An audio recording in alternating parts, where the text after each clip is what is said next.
Which thoughts are blasphemous? Geronda. I have not yet understood when a thought is blasphemous.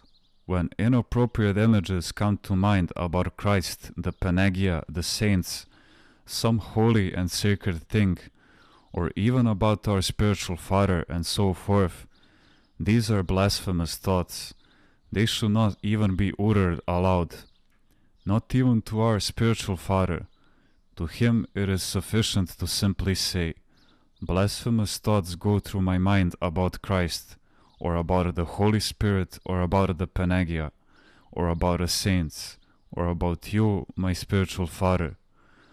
All of these blasphemous thoughts and sins are the work of the devil. They are not ours. This is why it is not necessary to grieve about them. We do not need to be distressed over the devil's sins. When I was a novice monk for a certain period of time, the devil brought to me such blasphemous thoughts, even when I was in church, and I grieved over them a great deal. Whatever I had heard spoken by others, when I had been a soldier, swear words, curses and so forth, the devil would bring to my mind about the saints. My spiritual father would say to me, these thoughts are from the devil. The fact that a person is grieved over these impure thoughts which go through his mind about the holy and sacred things, this alone is already proof that they are not his own, but rather come from the outside. I, however, continued to be distressed by them. I would go away to the chapel of St. John the Forerunner to pray, and his icon would exude a fragrance when I reverenced it.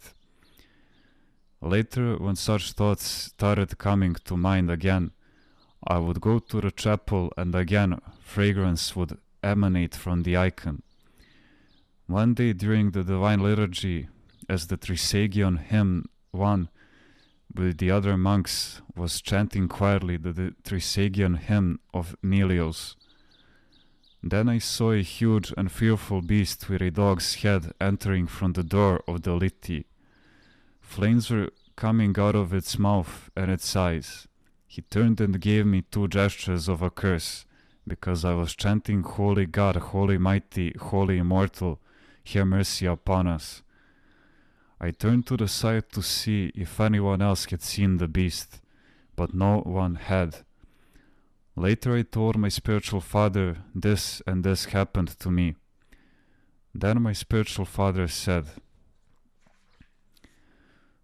to me, there you saw him, that's him. Now will you stop worrying and be still? Geronda. Can one always discern if a thought is blasphemous? If one uses the brain God has given him, then one can. For example, some people tell me, Geronda, how is it possible for hell to exist? We worry over a person who is in prison, how much more over one who is in hell? But this is a blasphemy, because these people present themselves as being more righteous than God. God knows what he is doing. Do you remember an incident mentioned by Saint Gregory the Dialogist? Once Bishop Fortunatus expelled a demon from a possessed woman. The demon wandered around the city in the guise of a poor man, complaining about the bishop and saying, "That merciless bishop expelled me." Someone went up to him and said, "That was not right. How could the bishop do this unjust thing? Come into my home, poor man."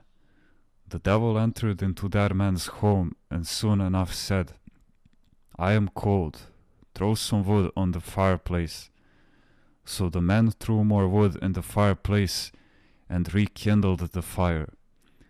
Finally, when the fire was blazing, the devil entered into his child, and the poor child jumped into the fire and was set aflame. It was then that the unfortunate man realized what the discerning bishop had expelled and what he himself had taken into his house. Bishop Fortunatus knew very well what he was doing when he expelled the demon.